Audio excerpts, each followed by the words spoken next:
Saya akan membawakan sebuah cerita rakyat yang tak kalah menariknya dari cerita-cerita rakyat daerah lainnya. Cerita ini berjudul Ki Ageng Selo. Cerita ini saya ambil dari buku yang berjudul Ki Ageng Selo Sang Penakluk Petir. Ditulis oleh Abdul Rohim.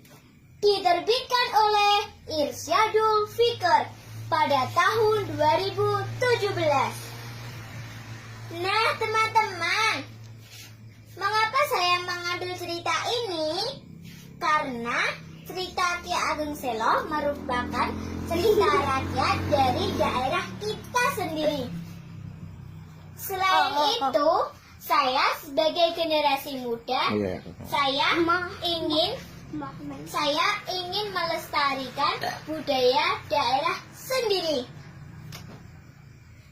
Teman-teman, Ki Ageng Selo yang sering disebut Syekh Abdul Rahman adalah salah satu tokoh penyebar agama Islam di Jawa Tengah. Beliau memiliki garis keturunan dengan raja terakhir Majapahit.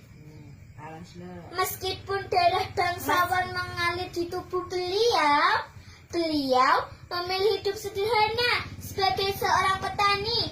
Selain itu, Ki Ageng Selo juga memiliki kesaktian yang luar biasa, yaitu menangkap petir. Sehingga Ki Ageng Selo dikenal sebagai sang penakluk petir. Nah, teman-temanku semua, pada suatu hari Ki Ageng Selo bekerja di sawah dengan rajin. Saat itu mendung menggantung di langit. Namun Ki Ageng Selo tidak peduli. Ia terus bekerja. Hujan pun mulai turun, disertai kilat dan petir. Makin lama, kilat dan petir itu menyambar-nyambar ke berbagai arah, bahkan ke arah Ki Ageng Selo. Tiba-tiba, duar! Kaget ya teman-teman? Teman-teman pasti kaget kan ketika ada suara petir yang menggelegar? Aku saja sering kaget. Baiklah teman-teman, sungguh ajaib ya, tubuh Ki Ageng Selo tidak terbakar sama sekali. Nah, teman-teman, bagaimana ya cara Ki Ageng Selo menangkap petir itu? Ada yang tahu tidak? Begini caranya teman-teman. Oleh Sultan Trenggono, petir itu diikat di pohon gandrik. Nah, teman-teman, Ageng Selo berdiri. Matanya menatap langit. Mulutnya berkomat kamit sambil berdoa. La haula wala quwata illa billah. Apa maumu wahai sang petir? Kenapa kau membuat desa ini kacau? Kata Ki Ageng Selo. Petir pun menjawab, memang apa yang bisa kau lakukan? Dasar manusia hanya mementingkan dirinya dan tidak mau mengingat hikmah pada Tuhannya. Ki Ageng Selo pun berkata, ada manusia yang baik dan ada yang jahat. Tidak berarti yang baik ikut dihukum. Petir pun menjawab, terserah. Sang petir pun terkejut. Tak disangka ada manusia yang bisa menangkapnya. Kira-kira petir itu dibawa kemana ya? Oke, terus lanjut. Oleh Ki Ageng Selo, petir itu ditaruh di jeruji besi.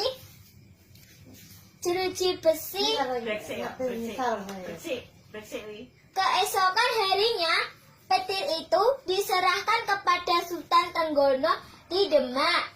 Oleh Sultan Trenggono, petir itu ditaruh di jeruji besi yang kuat dan ditaruh di alun-alun. Pleret itu pun berubah menjadi sang kakek-kakek. Tak lama kemudian, datanglah seorang nenek-nenek membawa air kendi. Air kendi tersebut disiramkan ke tubuh sang kakek. Setelah air tersebut disiramkan ke tubuh sang kakek, tiba-tiba terdengar suara menggelegar dan memekakkan telinga. Bersamaan itu, lenyaplah kakak yang menjadi jelmaan tadi. Sedangkan jeruji besi hancur berantakan. Kira-kira teman-teman sudah pernah belum ke Masjid Demak? Untuk mengenang kejadian tersebut, dibuat ukiran gambar sebesar pintu masjid dan dipasang di depan pintu masjid.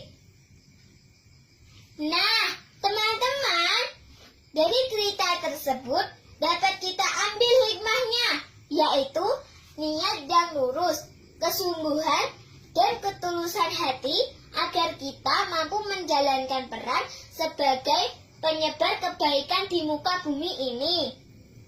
Baiklah teman-teman, cukup sekian cerita yang dapat saya sampaikan. Kurang atau lebihnya mohon dimaafkan ya.